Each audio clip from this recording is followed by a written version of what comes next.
మీ ఎలాంటి వ్యాపార ప్రకటనలకైనా వెంటనే మా ఛానల్ సంప్రదించండి. నమస్తే. ఈరోజు మన స్టూడియోలో ప్రముఖ ఆధ్యాత్మికవేత్త, astrologer, professor doctor Mollapudi Satyanarayana Murthy గారు ఉన్నారు. సో గురువు గారితో మాట్లాడేద్దాం. నమస్కారం. నమస్కారం మణికంఠ గారు. సో అక్టోబర్ మాసం విశేషంగా కుంభరాశి వాళ్ళకి ఏ విధంగా ఉండబోతుంది, ఎలాంటి జాగ్రత్తలు తీసుకోవాలి, ఓవరాల్గా ఎలాంటి సిచ్యువేషన్స్ వీళ్ళకి ఎదురవుతాయి ఈ మాసంలో?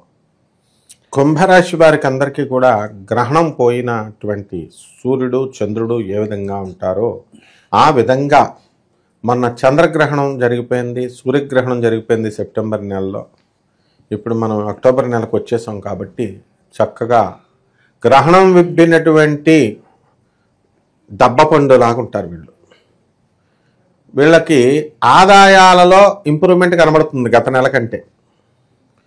తర్వాత బంధుమిత్రులతో రిలేషన్స్ బాగా మంచిగా తయారైపోతాయి. ఇంతకుముందు నరఘోషతో బాధపడుతున్నటువంటి వాళ్ళు, బ్లాక్ మ్యాజిక్స్తో బాధపడుతున్నటువంటి వాళ్ళు, అనుమానాలతో అట్లీస్ట్ అనుమానం, ప్రతి పని అందు కూడా సందిగ్ధావస్థతో ఉన్నటువంటి వాళ్ళు, వీళ్ళందరూ కూడా క్లారిఫైడ్గా క్లియర్గా అయిపోతాయి.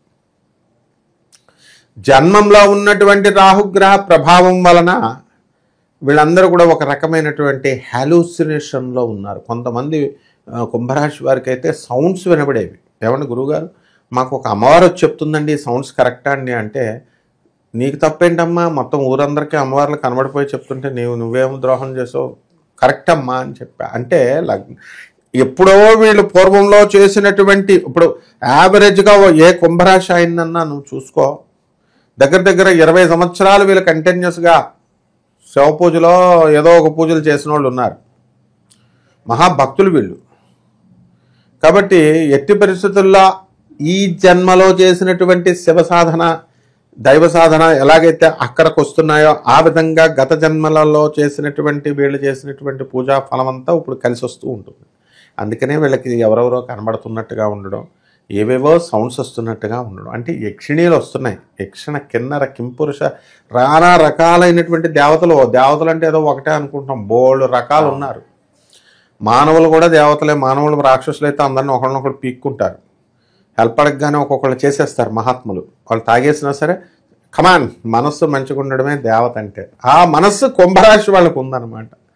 ఇటువంటి వాళ్ళని తొక్కేయాలని చెప్పేసి కుంభరాశి వాళ్ళని 12 రాశుల్లో తొక్కేయాలని, నీకు ఏ నష్టం జరుగుతుంది, నువ్వు పైకి రాలేవు, నీ జాతకం ఇంతే అని ముగ్గురు పిల్లల చేత తన్నులు తిన్నటువంటి వాళ్ళు కూడా, రకరకాల వాళ్ళు, మొగుళ్ళు వదిలేసిన వాళ్ళు, పిల్లలు వదిలేసిన వాళ్ళు, వీళ్ళందరూ ఎవరికి వాళ్ళు వీళ్ళకి దారిలో కనబడతా ఉంటారు కదా. వాళ్ళు చెప్తుంటే, జాతకాలు చెప్తుంటే, వీళ్ళు నమ్మేస్తుంటే ముందు ఏవనాలు చెప్పిన ఆయన శాస్త్రం ఉంటుంది. ఏలినాటి శని జరుగుతోంది, మీకు మంచి వాళ్ళు ఎవరో చెడ్డవాళ్ళు ఎవరో మీరు తెలుసుకుంటారు. ఇప్పుడు ఎన్నాళ్ళు అమాయకంగా బతికారు మీరు.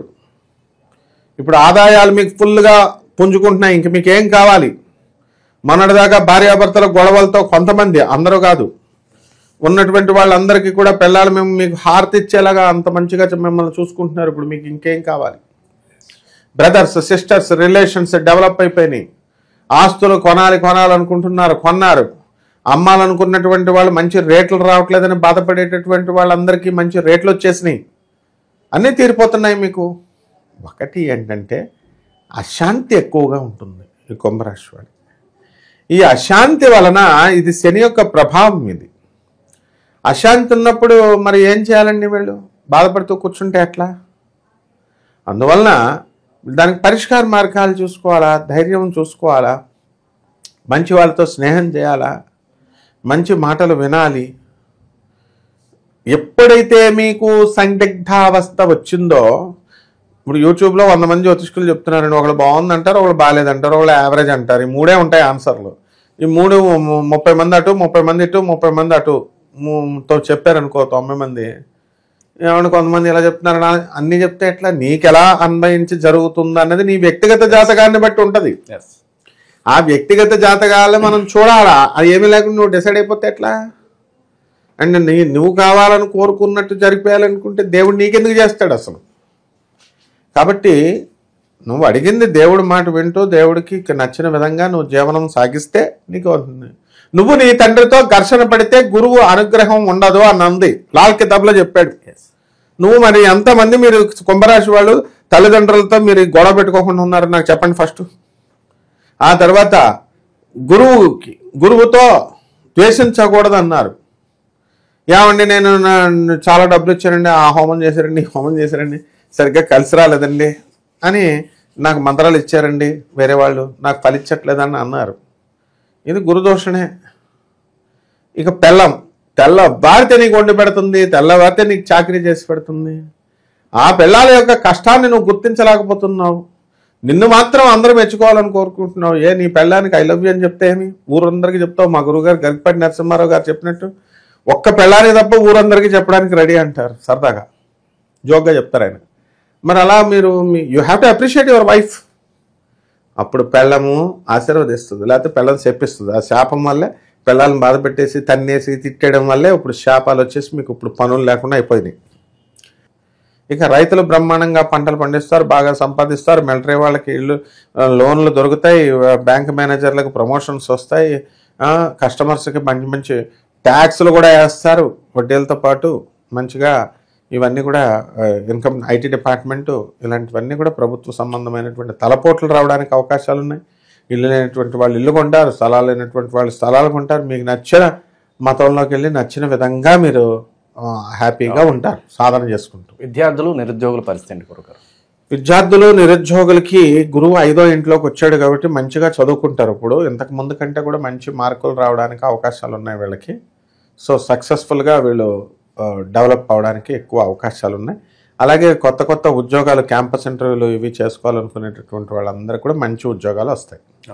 కాబట్టి ఈ కుంభరాశి వారికి వ్యాపారాలు చేసుకునే వాళ్ళకి కిరాణా వ్యాపారము, departmental stores, hostels, residential schools, medical hospitals, medical shops, what not, Bajaj electronics వ్యాపారాలు, ఇనుము వ్యాపారాలు, టెలిఫోన్ వ్యాపారాలు, అన్ని వ్యాపారాలు బాగున్నాయి. బిజినెస్ పెరుగుతుంది. అండ్ కుంభరాశి వాళ్ళకి ఇప్పుడు మీకు ఒక్కళ్ళకే ఇప్పుడు ఈ యొక్క దాని ఏమంటారు, ఒక్కొక్కరికి ఒక్కొక్క ఇంట్రెస్ట్ ఉంటుంది. ఆ ఇంట్రెస్ట్ వల్ల కొంతమందికి మంది మీద ఇంట్రెస్ట్, కొంతమందికి అమ్మాయిల మీద ఇంట్రెస్ట్. ఏమంటే కుంభరాశి వాళ్ళు ఎవరికి కూడా ఇప్పుడు నాకు లేదండి గర్ల్ ఫ్రెండ్, నాకు లేదండి అంటే నువ్వు ఒకటివేనా? కుంభరాశి వాళ్ళు 100 మంది ఉన్నారు, ఒక్కొక్కరికి ఒక్కొక్కటి ఉంటుంది. కాబట్టి వ్యసనాలు వదిలేసేయండి, అన్ని రకాల వ్యసనాలు కూడా. ఏలినాటి శని సమయంలో మీకు ఏది చేసినా దానికి డబల్ ఇస్తుంది మళ్ళీ తిరిగి. కాబట్టి క్రమశిక్షణ చాలా అవసరం ఇక్కడ. కాబట్టి ఈ ఏలినాటి మీరేం ద్రోహం చేయట్లేదు కదా ఇతరులకి. ఇక విశేషంగా మనకి ఈ నెలలో కొన్ని పండుగలు ఉన్నాయి. సో వాటిని ఎలా వినియోగించుకోవాలి కుంభరాశి వాళ్ళు, ఎలాంటి పరిహారాలు చేసుకోవాలి? ఇప్పుడు శనిని కంట్రోల్ చేసేది కాళికాదేవి. ఆ మహాకాళి అమ్మవారి యొక్క మంత్రశ్చరణ, పునశ్చరణ, మంత్ర ఉచ్చారణ ఇవన్నీ చేయడము, అమ్మవారికి సంబంధించినటువంటి శ్లోకాలు చదువుకోవడము, ఆమెకు పాయసానాలు, కారం బూంది ఇలాంటివన్నీ కూడా నైవేద్యాలు పెట్టడం, మేకల్ని కోళ్ళని కొయ్యడాలు, మటన్ చికెన్లు పెట్టడాలు, మందు బాటలు పెడితే రివర్స్ అయిపోద్ది. చెప్పినోడిని గుళ్ళని బయటికి ఎంటేశారు. కాబట్టి ఎట్టి పరిస్థితుల్లో అలాంటివన్నీ కూడా చేయకూడదు. చక్కగా ఆదిశంకరాచార్యుల వారు ఏ విధంగా అయితే చెప్పారో ఆ విధంగా గుమ్మడికాయ హారతి ఇచ్చుకోండి, నిమ్మకాయ హారతి ఇచ్చుకోండి, కొబ్బరికాయ హారతి ఇచ్చుకోండి, కుంకుమార్చన చేయండి, కాళీ సహస్రనామంతో, లలితా సహస్రనామంతో కాళీ స్తోత్రాలు చదవండి. అదేవిధంగా మీకు ఈ రకంగా నామజపం ద్వారా చాలా దగ్గరగా అవుతారు. మీకు భర్తలు కూడా, మీకు ఆకర్షణ శక్తి పెరుగుద్ది, మీ భర్తలు కూడా మిమ్మల్ని అంటిపెట్టుకుని ఉండడం అనేటటువంటిది జరుగుతుంది. కాబట్టి ఇంకా అలాగే ఈ యొక్క తులసి చెట్టుకి, ఉసిరి చెట్టుకి కార్తీక మాసంలో మనం కళ్యాణం చేస్తాం. ఆ కళ్యాణాన్ని కార్తీక పౌర్ణమి రోజున ఎప్పుడో అలా జరిపించండి. పేదలకు అన్నదానం చేయండి, వికలాంగులకు సేవ చేయండి, అనాథ పిల్లలకి సేవ చేయండి, సరిపోతుంది అంతే. ఇదే సాధన. నేను అంతకుమించి పెద్ద పెద్ద యాగాలు, హోమాలు, బిల్డప్ లాగా మేకలు కోయడాలు ఇలాంటివి అన్నీ చేయకూడదు, కోలం చేయకూడదు. సో ఈ కుంభరాశి వాళ్ళకి అత్యద్భుతంగా ఉంది అని మనం చెప్పచ్చు. ఓకే, ఓవరాల్గా అక్టోబర్ మాసం కుంభరాశి వాళ్ళ పరిస్థితి ఏ విధంగా ఉండబోతుందో మీ మాటలో చాలా బాగా వివరించారు. ధన్యవాదాలు. ధన్యవాదాలు.